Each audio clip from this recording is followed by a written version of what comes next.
It's time for Tuesday Tips. Liz is here tonight from Halo Bakeshop. It's Cookie Swap Week, and she is giving us cookie baking tips, which we can all use this holiday season. Thanks for being here. Thanks for having me. Yes, this is probably the time of the year when you are helping people out, you know, with ideas, and then they're like, you know what, I'll just buy yours.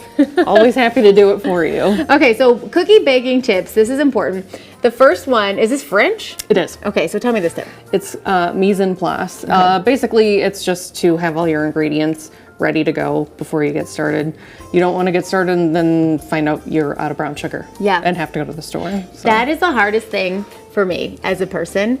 I'm getting better in my old age, but when I was younger, I'd be like, just get like the first bag, dump it in, and then, you know, you get to the third step and it was like, now set that aside. Right. You're like, and do I have a substitute for whatever it is I don't have? Yeah. So that's a really good one. And kind of for everything, not just baking. For sure. Room temperature ingredients. Yes. I knew this one was a tip, but tell people why we should have room temperature ingredients. Ultimately, it's so everything emulsifies, and that's just a fancy word for mixes together nicely. Yeah. If your butter is cold and your eggs are cold, they just won't mix together nice. And I know people are afraid to leave their eggs or butter out. It's okay to do for a little while, just, you know, for a couple hours. Can't you leave your butter out? I do. Like, they make those dishes. Mine stays out all the time, and as long as you're not introducing things into it that are going to get moldy. Sure. Butter's pretty stable. I leave mine out all the time. Yeah. I leave Eggs, mine out. I would put It's okay to do at home. Done. It's okay to do at home. Yeah. Okay. Sifting dry ingredients and then measuring correctly. Some people don't know what sifting really means or what it does. I'm not huge on necessarily sifting my flour per se, but sifting your leaveners is a really big deal. Your baking powder and soda into the rest of your dry ingredients.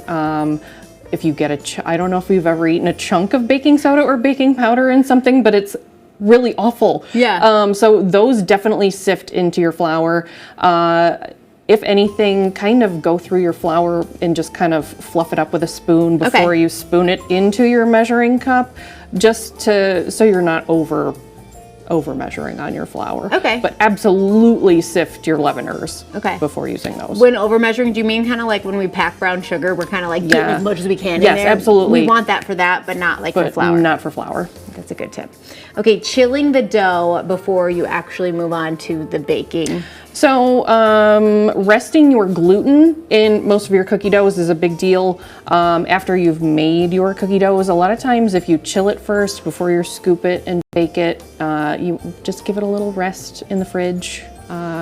Sometimes if your doughs have a tendency to spread a lot, keeping them in the fridge for a little, just give it a little nap, will keep it from doing that.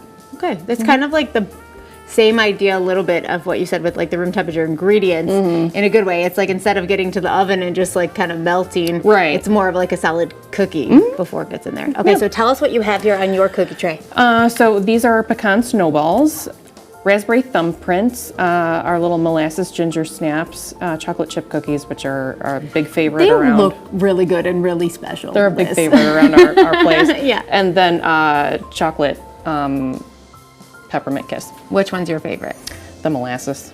That's the middle one? Mm-hmm. Do they taste like not as gingerbready as one would think and more like I like mine extra spicy. So they are spicy. Well, it is Cookie Swap Week. We have this cookie from you. This is from a brand called Mightylicious. These are like their most popular. They're gluten-free and vegan. So I definitely want your review on them, and we'll have them on the show next week so we can talk about them. But these are for you. Thank you. I might take these. Just kidding. Or maybe just one or two. I don't know. Liz, thank you so much for being here. Thank you for having me. Halo Bakeshop. You can reach out to her and get these holiday cookies so you don't even have to worry about baking your own. We'll be right back with another GDS Weekly check-in. Don't go anywhere.